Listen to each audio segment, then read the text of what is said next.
அஸ்ஸலாமு அலைக்கும் வரஹ்மத்துல்லாஹி வபரகாத்துஹ். மேலான அல்லாஹ்வின் நல்லடியார்களே, அல்லாஹ் சுப்ஹானஹு வ தஆலா இரக்கமுள்ளவன், கண்ணியமானவன், கிருபையாளன், அன்புள்ளவன், அருளாளன். மேலான அல்லாஹ்வின் நல்லடியார்களே, நாங்கள் ஒரு பயங்கரமான காலகட்டத்தில் வாழ்கிறோம். பாவங்கள் நிறைஞ்ச காலகட்டத்தில் வாழ்ந்து கொண்டிருக்கிறோம். மேலான அல்லாஹ்வின் நல்லடியார்களே, பாவங்கள் தலை விரித்து ஆடுற காலம். ஒரு மனிதனுக்கு பாவத்தில் இருந்து தப்புறது என்றது மிச்சம் கஷ்டமான காலம். ஒரு மனிதன் ஒரு பாவத்தை விட்டா இன்னொரு பாவத்தில் விழுகிறார். அதனால் மேலான அல்லாஹ்வின் நல்லடியார்களே, நான் உங்கள்கிட்ட கெஞ்சி கேட்குறேன், ஹஸரத் ரசூலுல்லாஹி ஸல்லல்லாஹு அலைஹி வஸல்லம் அவங்களுடைய இந்த ஹதீஸை கொஞ்சம் கவனமாக கேளுங்க. ஸஹீஹ் முஸ்லிமில் வருகிறது, அபூ ஹுரைரா ரலியல்லாஹு அன்ஹுடைய ஹதீஸ், மன் சதர முஸ்லிமன் சதரஹுல்லாஹு ஃபித் துன்யா வல் ஆখিরাহ. யார் ஒரு முஸ்லிமுடைய குறையை இந்த உலகத்தில் மறைப்பாரோ, அல்லாஹ் அவருடைய குறையை இந்த உலகத்திலையும் மறைப்பான், நாளைக்கு மௌத்துக்கு பின்னால் வாழ்க்கையிலையும் மறைப்பான். நாங்கள் எவ்வளோ குறை உள்ளவர்கள், எவ்வளோ பலகீனம் உள்ளவர்கள். அதனால் சீதேவிகள் யாருடைய தவறுகளை கண்டாலும் யாரோடையும் பேசாதீங்க.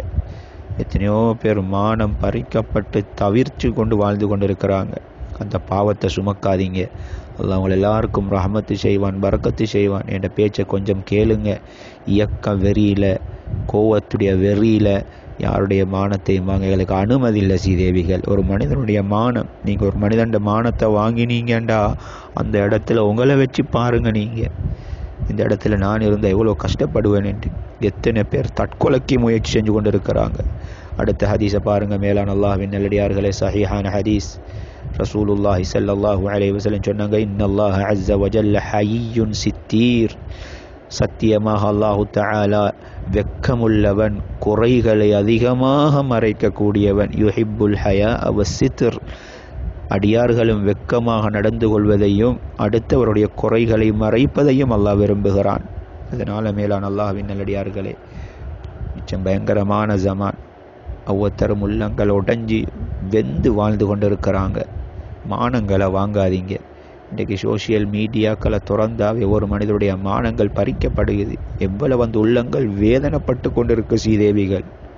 நாளை கியாமத்துடைய நாளையில் அல்லாஹ் என்னையும் உங்களையும் எழுப்பாட்டி, நீ இந்த முஸ்லிமுடைய மானத்தை வாங்கினியா, நீ இதெல்லாம் செஞ்சா என்று எல்லா முன்னுக்குமல்ல சத்தியமாக போட்டு காட்டுவான். அதனால் கெஞ்சி கேட்குறேன், உங்களோட கால்களை வேலுமென்றாலும் பிடிக்கிறேன். இந்த விடயத்தில் நிறைய பேர் நாங்களும் நீங்களும் ஃபெயில். நிறைய பேருடைய உள்ளங்கள் உடைஞ்சி தவிர்ந்து கொண்டிருக்கிறாங்க. பெரிய ஒரு இபாதத். மேலான அல்லாஹ்வின் நல்லடியார்கள், அல்லாஹ் ஏண்ட குறைய உலகத்திலையும் மன்னிப்பான், நாளைக்கு மறுமையிலையும் மன்னிப்பான். அடுத்தவருடைய குறையை மறைப்போம், மன்னிப்போம். அல்லாஹ் ரப்புல் ஆலமீன் நீங்கள் நல்ல முடிவுகளை தருவான்.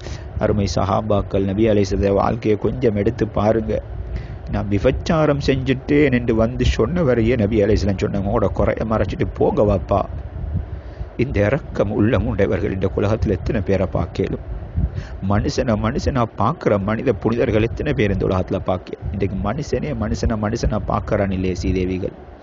ஏன் நாங்கள் இந்த நிலைமைக்கு மிருகங்களை போல மாறிட்டோம்?